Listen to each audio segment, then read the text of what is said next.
big guest in the building, somebody that I'm pretty cool with, somebody, that a friend of the pod, my best friend, my ace boom cool, Mr. Nyle Love. Everybody give me no cap hand clap.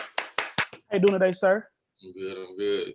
How did the season treat you since that was your last game you just played?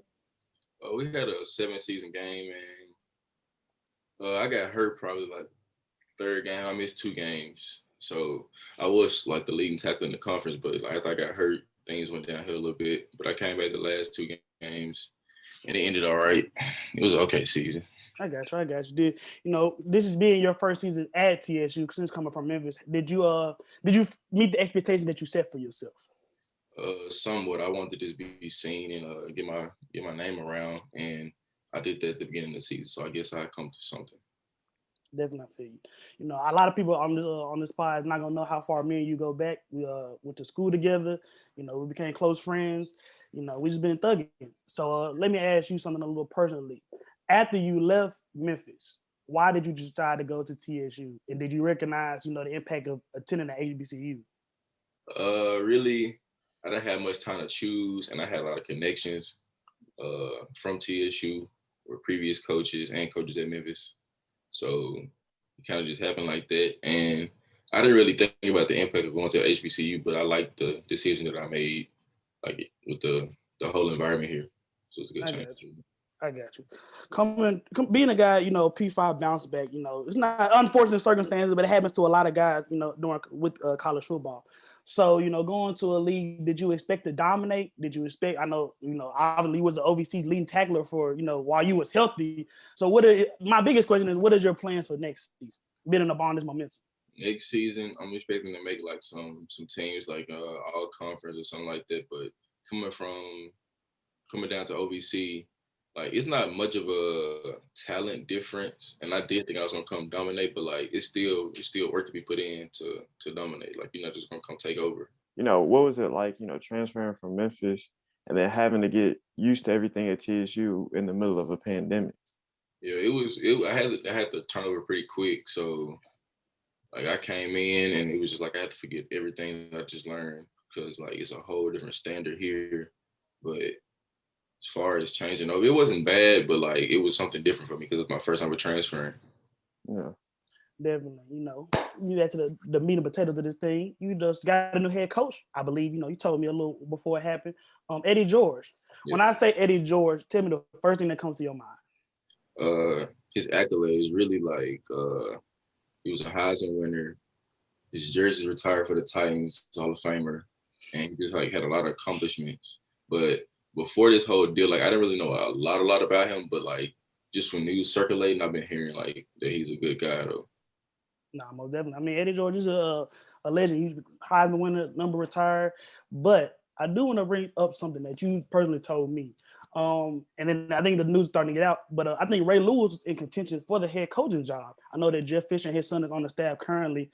But with you actually playing linebacker, you being a linebacker, somebody that plays the same position as Ray Lewis, how much have that impacted you in your career and your success? I feel like I've heard that both coaches have never actually. I mean, both players have never ever actually been coaches. But like, I feel like Ray Lewis would have came like just seeing his energy.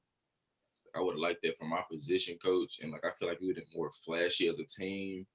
But I feel like Eddie George is still a good pick though. But I would have liked to see the flashiness and like the energy because the energy he gives out just from being himself. So I would have enjoyed that. I was about to say, you definitely can draw comparisons to what Dion doing at JSU. Obviously we had the Southern Heritage Classic. So how excited are you about that? Honestly, I know that in a long time the game is usually the attraction, but it should be a pretty good game this year. Before I even came to college, like that was one of my favorite things to do, going to the Classic. So like now that I get to play in it, it was my second time playing in it. I'm really excited about that. Like I'm already seeing like news circulating on Twitter about how hype it's gonna be. It's gonna be packed out. So I'm ready to go out and get that exposure. Okay, I definitely understand. I definitely would love to see it. But observing Dion's first season at JSU, somebody that ran a successful high school program, has been coaching, at a lower level, but still been going through the motions, actually handling and managing a team for some years. How do you think that it would go for your head coach, considering he's never actually done this before? I think he has one upside to not being the coaches our assistant coach is Jeff Fisher, which was the coach for the Titans. So I feel like with his experience and like Eddie George's playing experience, like I feel like it'll balance out to be great because it's Jeff Fisher and his son have that coaching experience from the Titans already. No, I'm gonna definitely I can agree with that. That was one thing that Dion didn't bring in was a certified NFL coach, and I think that I think y'all will be straight, to be honest. Yeah, I mean, talking about that classic game some more, bro. We seen JSU play. You guys just wrapped up y'all season. Any bold predictions for that classic game? Hmm. Well, I'm gonna say this: like before I coached it, just previously left or retired, our record against the teams in the SWAC was 24-4. So last year was our first time losing to them in the classic in like 11 years. So I feel like we'll go back and take that over, and we just got to see what kind of freshmen we bring in as far as offense Yeah. prediction. But I'm gonna say we're gonna win for sure though. I mean, you play offense in high school. There ain't nothing to switch back over to that side of the ball, Yeah, Big like, Eddie I George, like to play both sides. Big Miles Jack. I feel you. Yeah. Let me ask you one, concluding question. You've been my friend for a long time, but I don't think I've ever asked you this question. Who is better, me or you, and why?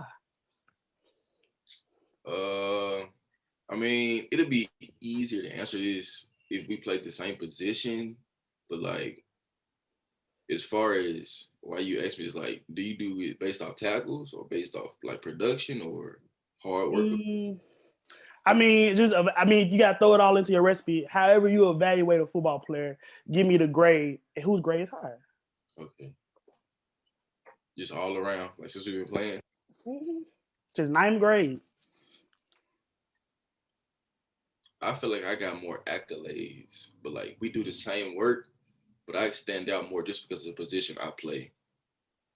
I'm gonna say like, Fair and honest assessment. You still ugly as hell, but man, I like the way he did that. But no, I do really appreciate you doing this, taking your time out to do this.